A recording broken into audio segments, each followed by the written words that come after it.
it is real. And the phrase of keeping up with the Joneses, it is a It real is. thing. And it is against human nature to really do that because you always want to be part of the community.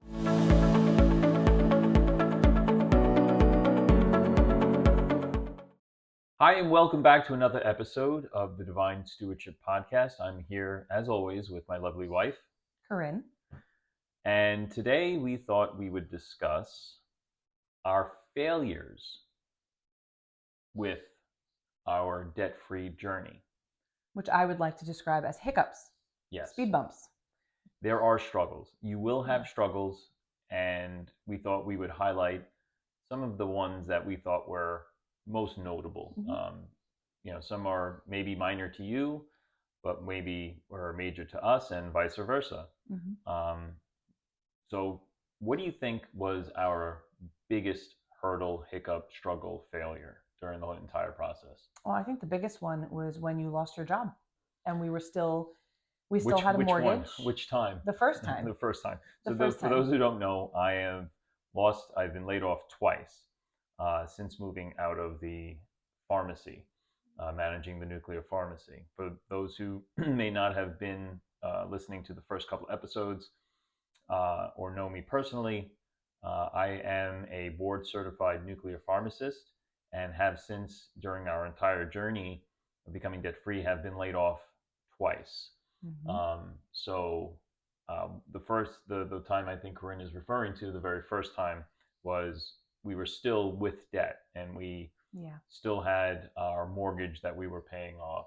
We had become debt free outside of the mortgage at this point. Yeah, at that point we were. But I had lost my job, and for reference, I switched positions. I had transferred out of the pharmacy. I was venturing into a new field of pharma. I had moved into a medical science liaison role for a company out of Boston, Massachusetts. And 2 months into that new role, I was laid off. And that definitely became a shock and definite earthquake to us at that point. Yeah, but even though we still had the mortgage, it was pretty high being in New York because of how high the real estate taxes are. But because we were on we had our budget, we were really good with our budget. We had an emergency fund. We had already started the process of the first lien HELOC in Velocity Banking to accelerate the payoff of the mortgage. And we had already had everything in line. Even though we still owed, we were panicking a little bit. We were not very, I want to say, very involved in our faith at that point. I know I wasn't. So I relied on my own emotions and my own, what can I do to fix this type of thing. So there was a lot of factors that played into how we felt at that point. But that definitely felt like it was going to derail us a lot. But thank God we did have our emergency fund, and we could pull a budget pretty tight if we need to. Yeah, I'll say that particular being laid off, and for the reason why I was laid off, I won't get into details, but it really shook me. It rocked me very, very, very much emotionally. It actually made me question my actions, my approach to things. Ultimately, thank goodness and thank God for the friends and for the people that we were around, even in New York. It tremendous support that, I guess, reinforcing my moral character, my character that I have built and that I have, and tremendously supported me during that entire time, and definitely edified or built me up. But I will say it was a good 2 weeks that I did not sleep. I did not have a good night's sleep for 2 weeks because, again, of the situation of which in the manner and the reason why I was laid off. But so outside of that, that emotions definitely were all over the place. Corinne had hers. I definitely had my own.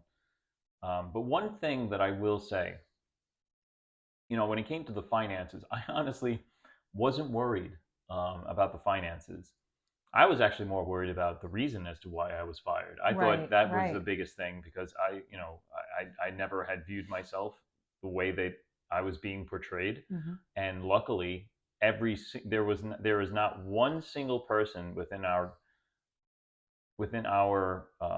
I guess close community that we were with, even those who did not know me very well, But even just knew you on a professional level. anything, just anyone that did not know me personally, maybe had interacted with me once in a while. Corinne said professionally, there was not one individual, not one, that backed up the reason Mhm. or even supported the reason as to which I was fired. I think it was all very like relative to like the cancel culture just becoming a thing, and like you say one thing that I just don't feel that was, I don't like what you just said, and I'm just going to have you canceled for it. That And was that was right in the beginning of that Yeah, whole and you know what? movement I of was cancel one of culture. our best friends. One of my best friends even said that. He said You got you canceled got canceled. So because someone just didn't like the way you said something, yeah, even if it wasn't meant that way. But either way, regardless, right. because The we the had emotion already. the emotion there is what was driving a Right, lot of things, right, right, and right. because I guess this is the reason why we're getting to this is because we had started Velocity Banking Hmm. and we had the understanding of what was available to us monetarily. We were still in a good state. So even though like a lot of people were like, whoa, this is an emergency, like this is a serious situation, like what are you going to do? Part of us was kind of like, well, yeah, but we did plan for this, because when you have that emergency fund, it's not really an emergency, it's really just an inconvenience, because now we're going to start draining what we just built up for Right. moments like this. Yeah. And now it's not really an emergency, though. It's an inconvenience. It's something that we didn't plan for. It's definitely going to stall the progress in paying the mortgage, but we had everything else aligned, so it really did make a difference that we were already in that position. But that was the biggest, I think that was the biggest hurdle That through the was definitely, process. now that you mention it, that was definitely the biggest hurdle. I mean, we Yeah. did have small little, areas where maybe our monthly budget was exceeded by a couple of $100, maybe $1,000 we got more, yeah we got more lax with our budget. and that happens. And that was after you had gotten another position. So then now all of a sudden it's like, okay, now we're real tight because we have no income coming from you. I was still working part-time, getting new hours at the time, like getting more as much as I Right. could. But And then I had done that consulting the consulting here and where I there to was bring flying in. out Right. every other week to Right. Ohio Yeah. and But doing then that. when the other job came in and Yeah. we all of a sudden had that income, that steady, we know what we're getting every other week income, it was like kind of loosening the reins on that budget a little bit, being like, all right. Yeah, but even going from the pharmacy manager position to the medical science liaison or MSL position, there was such a large increase in our salary that we Right. definitely, That lifestyle creep thing, we didn't even get a chance to experience what it actually would feel like. And yeah, we just like stepped right in there, like, yeah. okay, we just got this much extra. As you like to say, it definitely helped out with Christmas that year. Christmas was right there. And then there was big car maintenance and big car repair bills that we needed Right, those 2 months. right, It covered that. So it didn't derail us. But right. we instantly felt ourselves jumping, like going right into that. Okay, we make this now. So now let's adjust accordingly. And it was like, if I had, if I, knowing what I know now, could go back and be like, no, no, no, no, act as if you still have the same salary, use all of that to build the legacy for your family that you want, And and now the here's the financial thing. legacy, and Yeah, paying off the mortgage this faster. is what we're talking about. You hear people say that all the time, like, Mhm. don't let the lifestyle creep into you. You don't understand it until you Yeah. experience it, okay? And it is very, very easy because we did it ourselves. We're no better than anybody else. If anything, take this as a warning or a heed of warning, or just as some type of golden nugget for you to really internalize. It is real, Mhm. and the phrase of keeping up with the Joneses, it is a It real is. thing, and it is against human nature to really do that because you always want to be part of the community or be part of what it is that you're not, right? Let's say you're not the wealthiest person, but you see it or you see something that influences that thought in you, and you want to do it as well. So you'll do whatever it is to get that thing. Meanwhile, that thing is not necessarily the thing that had produced that thing. What I mean by that is you don't know what happens behind the scenes. You don't know what that individual did to get that thing. You don't know where on their journey they are in their journey to get into wealth, or what they perceive as wealth or wealthy, or what they show you online. Because nowadays there are a lot of things that are fake. There are a lot of things that aren't true. There are not a lot of things that aren't real. And yes, maybe that individual does own those fancy things of which you would want to own as well, but you don't know whether they're in debt because of it. You don't know whether it's something that is something of value to them, or if it just is that shiny little object that they are showing to you and sharing with you simply to get your views, simply to get your likes, simply to get your positive comments to them, which again is not necessarily a bad thing for them. But is it the right thing for you? You need to understand where you are in your journey. Okay. And again, that's all just most of the time it's just for show. Some of the times it's really is excitement to share, which is fine. But you got to understand who the person is. You don't know that if you don't really know that person. And my point here is that everyone's journey is different. Our journey along that time is to say, listen, it is real, because we fell into, or we're about to really fall into that trap. And I don't feel like we're super materialistic people. I've never been about the stuff. I've never been about the nice cars, the nice bags, the expensive shoes, the expensive clothes. It's not me. So for me to admit that I had fallen right into that right away it's not an easy thing to admit when you think that you've got that under control. And the point is, it is definitely humbling, but it also is like, it's real. So you don't always have to adjust your lifestyle according to your increase in salary. You just need to maintain it. Just stay it, because remember, imagine how much progress you can make if you just maintain. That's the point, right? We're looking long term here, right? We're looking at the 20 years down the road, 30 years down the road. Yeah, it's tough. It's not the road most traveled. It's very narrow, but the reward for that is even more. I mean, even Christ mentioned that, the road to hell is wide and straight, whereas the path to the kingdom is narrow and jagged and crooked. So it isn't the road most easily or most frequently walked upon, but there is hope. There is light at the end of the tunnel. We tell you this now as to not to derail you, but to warn you. And hey, listen, it is real. Even the best of us, again, we're debt free, completely debt free before the age of 40, and that lifestyle creep is even more difficult, you would say, of the younger generation. Yeah. And now that we're in that position, I think, and I'm like, wow, how much faster could we have gotten there to where we are now? Yeah. And to have that little bit more of security. And if we didn't let those things happen, like if we didn't loosen up on the budget a little bit, be more lax with it, or think, well, let's just increase our lifestyle with the increase in salary. I mean, luckily it was not that long. It was a couple months of that salary, but it also was like, well, we could have really derailed ourselves or done some damage if we would have continued that. So maybe it was a blessing in disguise, perhaps, because we definitely had those little inclinations to spend more on things that were unnecessary. Yeah. Well, that was the biggest hurdle. Now, what's another hurdle or speed bump or hiccup?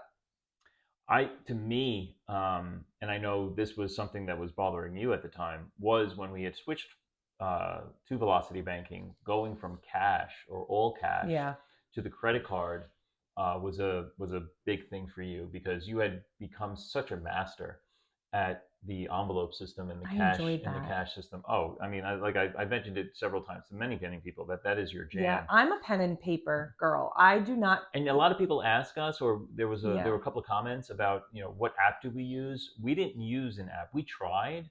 I think we actually tried Dave Ramsey's EveryDollar. It wasn't at the time. It wasn't the greatest thing, and it was too clunky and too much work to put our stuff into and track in that way or in that manner. So we opted just for the pen and paper, and I think we just listed everything on a regular Excel spreadsheet. But we had monitored. we printed like a general one where like the ones that were typed up and printed on the paper were the ones that were recurring every month and never Right. changed. Right. And then we would leave the categories that would alter each month. And then we would sit down the week before the next month started and then fill it in manually. Yeah, definitely, especially in the very beginning. Yeah. You know, and then once we got it, it was pretty much okay. But I enjoyed it. I got to use my color highlighters. I got to use my color ink. And that all the different colors. Yeah, I remember that. But that was the biggest thing also I think that affected you, was now going from this cash system or all cash system to now flipping it and utilizing credit and floating it. And it did make me nervous because I wasn't sure that I could trust myself going from cash, where I knew like once the cash was gone, it was gone. You don't spend anymore, but you don't have that on the credit card unless you have discipline. So that made me a little bit nervous. Yeah, and it really reinforces those habits. So if you're not absolutely sure of yourself that you've got your habit down and your inclination to spend more, we highly recommend that you continue on the cash way of doing things. Yeah. But eventually you will need to come over that. Like if you want to speed up the process. If you want to continue at the pace you're at, more power to you, and we will be there to help you and guide you along the way.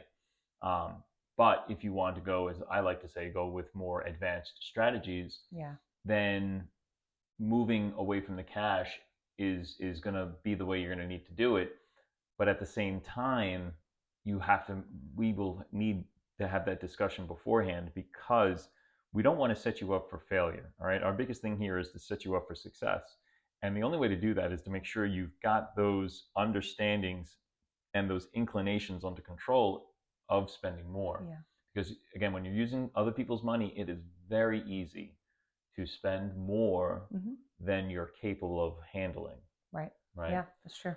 Another failure, I'll say failure, and now I get to bring it up for everyone to know. When you're setting up your system, after you've moved everything into, as we practice and as we espouse, moving everything into one checking account. Okay, so we're syncing his and her accounts into one checking account. So now there's a family checking account. Once you have that established, we have no problem with you divvying up into your separate free money. So what do we mean by that? We had 2 envelopes in which we were able to take money from at any point. It was just my free money and her free money. Okay, so we allocated. I think I mentioned I've allocated maybe $100 a month for when myself. We were really tight with the budget and trying to tackle debt. It was, I think, 100 at tops, maybe 150 a month and that was it. And you know, I could use that however way I wanted. It was my $100. She could use her money however she felt fit for her $100, and that was it. So I won't forget. There was a particular item. I forget what the item was. I think it was maybe the Apple Watch. I think it was the Apple Watch. It was definitely something like Apple or So I was going to save up to get the Apple Watch, which at the time the one I wanted was like maybe $400. So it was one of the top tier ones, I think. And so I had not touched my. She's laughing and smiling, as you can see. I had not touched my envelope for several months. And I went to go and check to see how much more I needed. So I go to the envelope, and there was either just a regular $100 in there, or there was nothing. I can't quite remember, but I do know that it might have been nothing. I think it was nothing.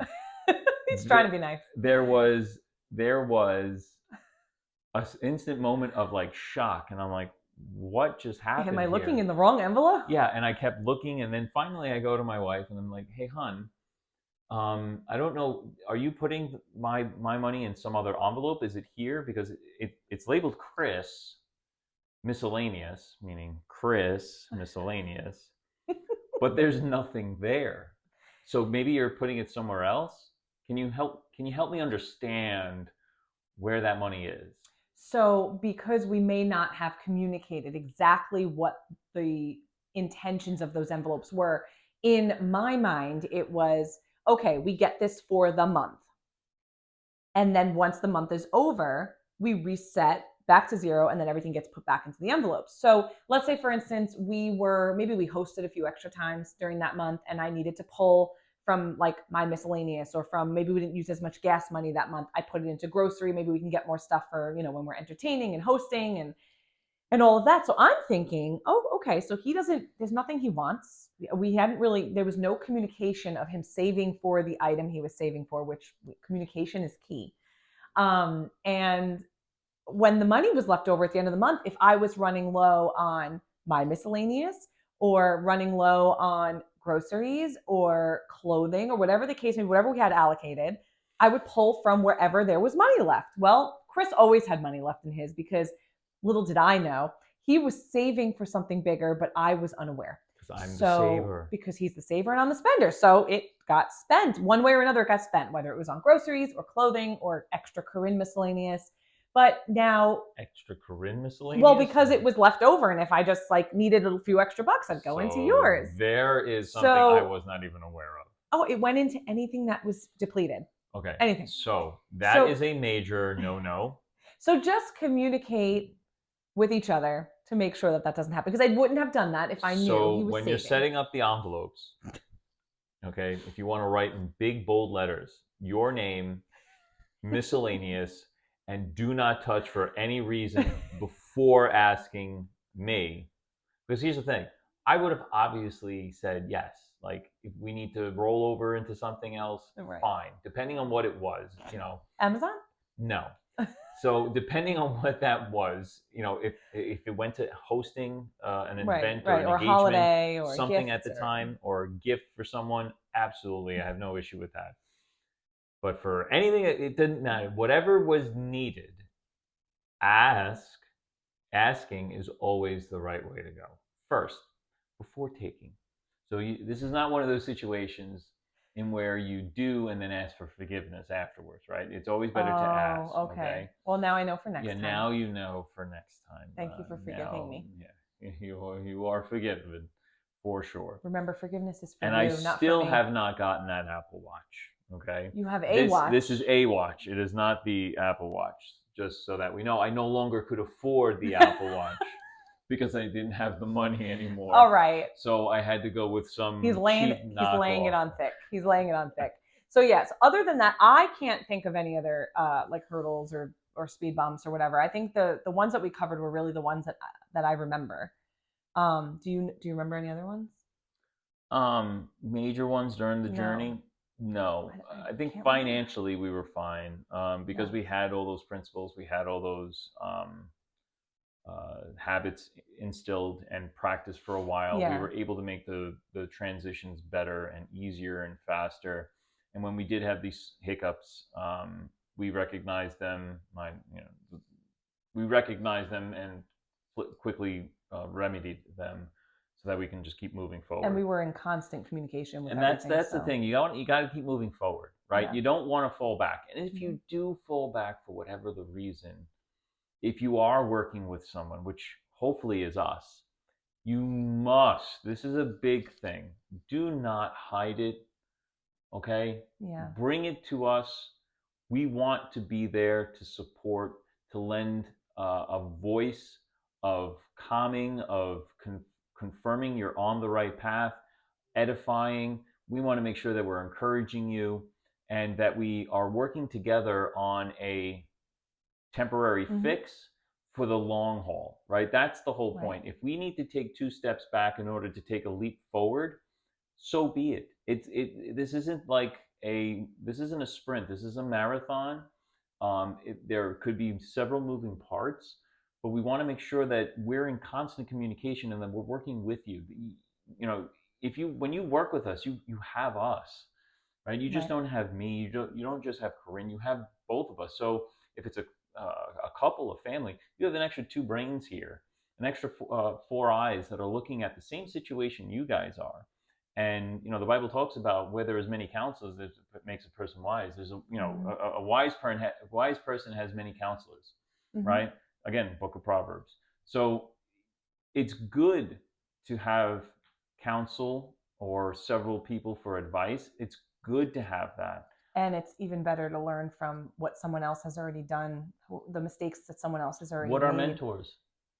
Right, exactly. Mentors Are to are help, right, shortcuts. shortcuts. So something we just went over, and our pastor was explaining, like, all the benefits of a mentor. It just made so much sense. It's, a mentor could learn something, take decades to learn, but can teach it to you in half an hour. 30 minutes. So, and why not learn from maybe your mentor's mistakes and things that he or she has learned along the way that could help you, instead of you making your own mistake. And it's not bad to make your own mistakes and learn from them. That's how we learn. We make mistakes. But how much better would it be to learn from their mistakes? Right. It's the fastest way, right? Instead of having to like clean up the mess that comes from it. It will save you time. And and we understand, especially going through it ourselves, is that there's a lot of emotion. There's a lot of like guilt and shame that comes with money and how we've managed it to this point.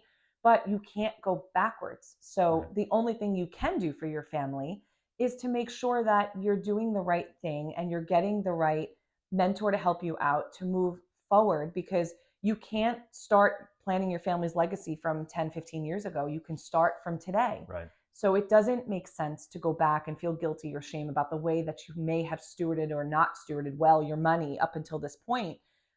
Everyone is not stewarding their money correctly until they know how. Right. That's everybody. You don't know what you don't know. Right. And so we want to be that for you. And we understand that there's emotions and things that go with it. But the point that I think Chris was trying to make was there's no reason to hide anything, whether it's emotional or even physical. If you're spending or you slipped up on your butt, whatever the case may be, share it, because we've probably done it.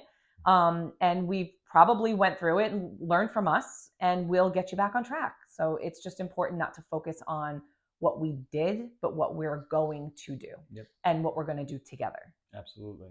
You got to get clear. We got to understand where we are before we can do anything. So once the path is clear, it's just easier than you think. That's it. All right. So I think that's good. I think we'll end it there, and we'll see you on the next episode. Take care. Have a great day.